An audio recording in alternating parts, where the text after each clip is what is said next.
ಜಿಲ್ಲಾಡಳಿತ, ಜಿಲ್ಲಾ ಪಂಚಾಯಿತಿ ಸೇರಿದಂತೆ ವಿವಿಧ ಸಂಸ್ಥೆಗಳ ಸಹಯೋಗದಲ್ಲಿ ವಿಶ್ವ ಸೈಕಲ್ ದಿನದ ಅಂಗವಾಗಿ ವಿಜಯಪುರದಲ್ಲಿಂದು ಸೈಕಲ್ ಜಾಥಾ ಹಮ್ಮಿಕೊಳ್ಳಲಾಗಿತ್ತು.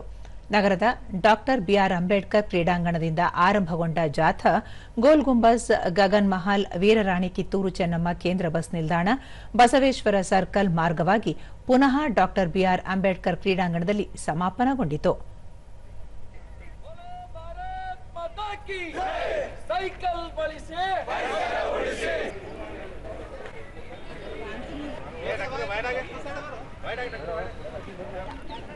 ನಾವು ಯಾವುದೇ ಕೆಲಸವನ್ನ ಮಾಡಬೇಕು. ಅವರು ಸ್ವಲ್ಪ ಆರ್ಕೆಎಂ ದಿಂದ ಬಂದಾರ, ಅವರೆಲ್ಲ ಸ್ವಲ್ಪ ಮುಂದಿರ್ತಾರೆ. ತಾವೆಲ್ಲರೂ ದಯಮಾಡಿ ಅವ್ರಿಗೆ ಪುಷ್ ಮಾಡಬೇಕು. ಭಾರತ್ ಮಾತಾ ಕಿ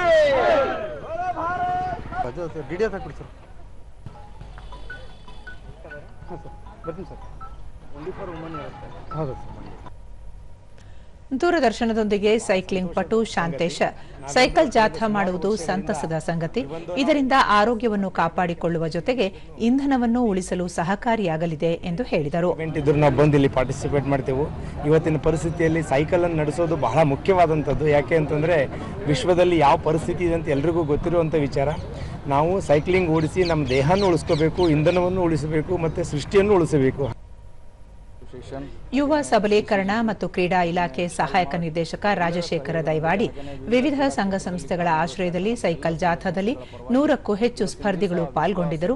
ದೇಶವೂ ಉಳಿಯಬೇಕು, ದೇಹದ ಆರೋಗ್ಯವೂ ಉತ್ತಮವಾಗಿರಬೇಕು ಎನ್ನುವ ಉದ್ದೇಶದಿಂದ ಸೈಕಲ್ ಜಾಥಾ ನಡೆಸಲಾಯಿತು ಎಂದರು. 100 ಮೆಂಬರ್ಸ್ ಸೈಕ್ಲಿಸ್ಟ್ಗಳು ಇವತ್ತಿನ ದಿವಸ ಈ ಸೈಕಲ್ ಜಾಥಾನಲ್ಲಿ ಭಾಗವಹಿಸ್ತಾ ಇದ್ದಾರೆ.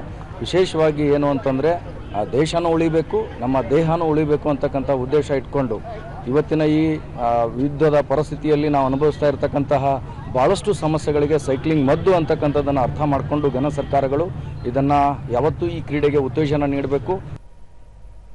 ಸೈಕ್ಲಿಂಗ್ ಅಸೋಸಿಯೇಷನ್ ಅಧ್ಯಕ್ಷ ರಾಜು ಬಿರಾದಾರ್ ಜಗತ್ತು ಇಂಧನ ಸಮಸ್ಯೆಯನ್ನು ಎದುರಿಸುತ್ತಿರುವ ಸಂದರ್ಭದಲ್ಲಿ ಜನರು ಸೈಕಲ್ ಬಳಸುವುದರಿಂದ ದೇಹವನ್ನು ಗಟ್ಟಿಯಾಗಿಟ್ಟುಕೊಳ್ಳುವ ಜೊತೆಗೆ ಇಂಧನ ಉಳಿಸಲು ನೆರವಾಗಲಿದೆ ಎಂದು ಹೇಳಿದರು. ಯಾವುದು ಬಸ್ ಸನಿ ಬರಲ್ಲ. ಒಂದು ಎರಡನೇದು ಇದು ನಾವು ಸೈಕಲ್ ದಿನನಿತ್ಯ ಕೆಲವೊಂದು ಸಣ್ಣ ಸಣ್ಣ ಇದಕ್ಕಾಗಿ ನಾವು ಏನು ಮಾಡ್ತೀವಿ, ಗಾಡಿಗಳನ್ನು ಬಳಸ್ತೀವಿ. ಅದು ದಯಮಾಡಿ ನಾನು ಏನು ಹೇಳೋದಂದ್ರೆ ದಿನನಿತ್ಯ ಕೆಲವೊಂದು ಸಣ್ಣ ಕೆಲಸಕ್ಕಾದ್ರೂ ನಾವು ಸೈಕಲ್ ಬಳಸೋಣ, ದೇಶಕ್ಕಾಗಿ ಇಂಧನ ಉಳಿಸೋಣ.